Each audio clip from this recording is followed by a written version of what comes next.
Pencarian korban longsor di Kecamatan Sukajaya, Kabupaten Bogor, Jawa Barat masih terus dilakukan. Hingga kini tim SAR terus longsor terjadi akibat hujan lebat dan angin kencang sejak Minggu malam. Kejadian bencana tanah longsor di Indonesia dari tahun ke tahun cenderung meningkat. Hal tersebut terjadi karena Indonesia memiliki tingkat kerawanan bencana yang cukup tinggi. Bencana alam seperti banjir, tanah longsor, gempa bumi, dan lain sebagainya masih rawan terjadi di Indonesia. Tanah longsor merupakan bencana alam yang terjadi akibat intensitas hujan yang tinggi yang terjadi selama lebih dari 1 hari. Tanah longsor tidak hanya menimbulkan kerugian secara material saja, akan tetapi dapat memakan korban jiwa yang cukup banyak.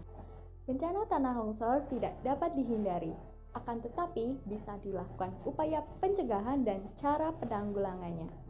Dengan wilayah yang beragam, maka penting untuk mengetahui daerah-daerah yang rawan bencana longsor sehingga dapat dilakukan upaya mitigasi.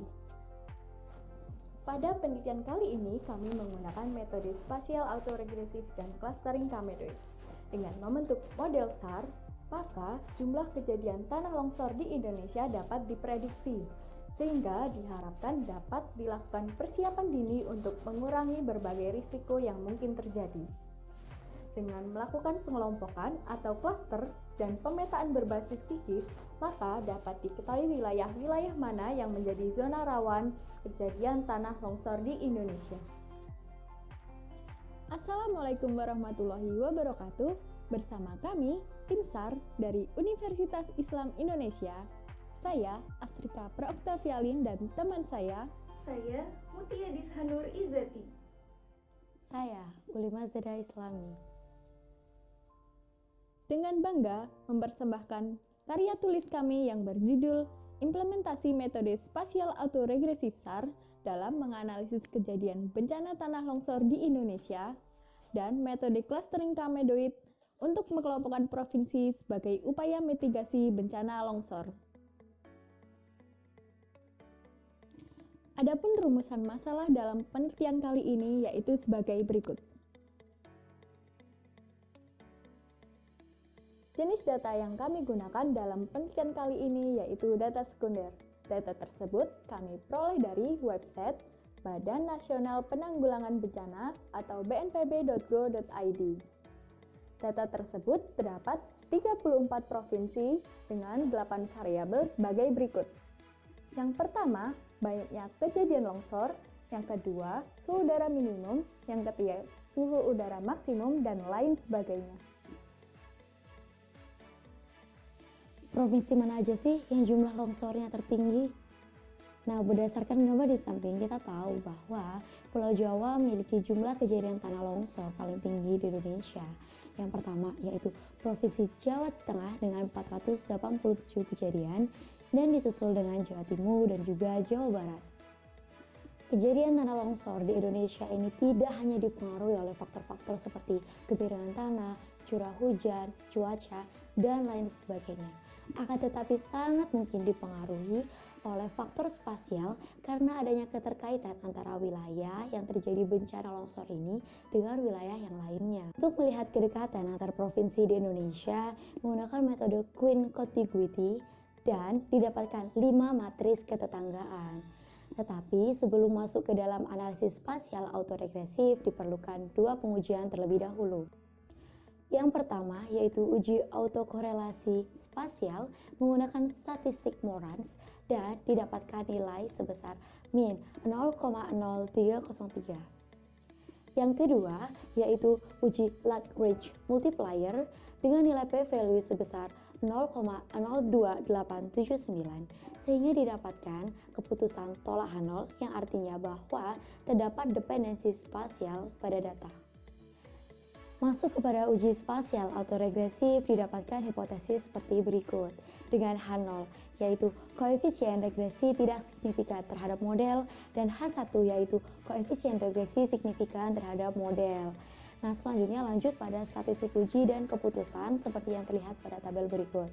Dari tabel tersebut kita tahu bahwa semua variabel independen berhasil menolak nol, yang artinya bahwa semua variabel-variabel tersebut merupakan variabel yang signifikan terhadap model SAR.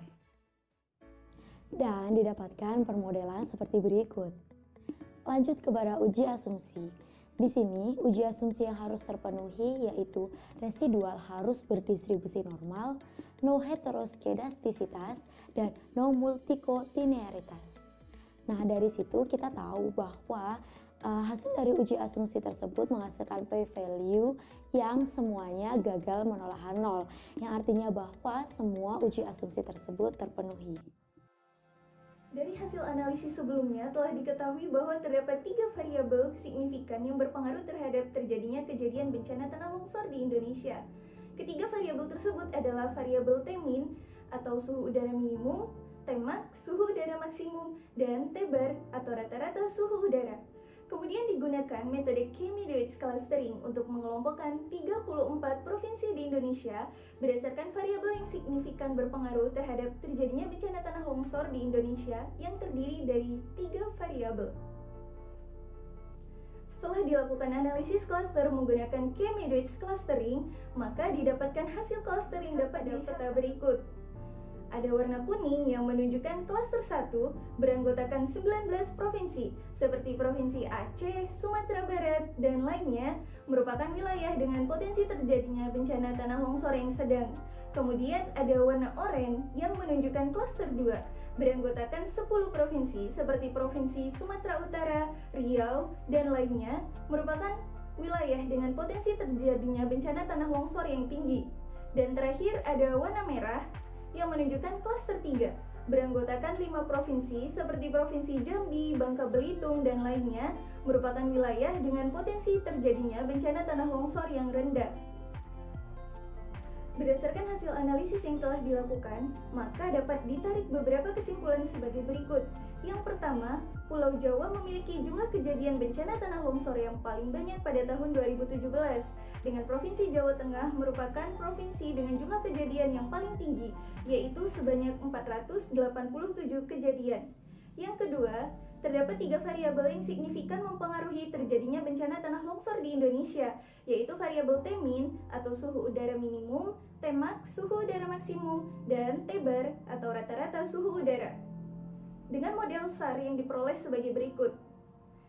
Yang ketiga, diperoleh klaster pembagian dari seluruh provinsi di Indonesia, dengan klaster 1 menunjukkan wilayah dengan potensi terjadinya bencana tanah longsor yang sedang, kemudian klaster 2 menunjukkan wilayah dengan potensi terjadinya bencana tanah longsor yang tinggi, dan terakhir ada klaster 3 yang menunjukkan wilayah dengan potensi terjadinya bencana tanah longsor yang rendah. Adapun saran yang dapat kami berikan adalah hasil penelitian ini dapat digunakan sebagai acuan bagi pemerintah, khususnya lembaga-lembaga yang menangani terjadinya bencana di Indonesia dalam menentukan kebijakan selanjutnya terhadap upaya mitigasi bencana. Baik, demikian yang dapat kami sampaikan, lebih dan kurangnya mohon dimaafkan. Kami dari tim Universitas Islam Indonesia mohon pamit undur diri. Semangat mencari ilmu, semangat memberikan yang terbaik untuk negeri. Terima kasih. Wassalamualaikum warahmatullahi wabarakatuh.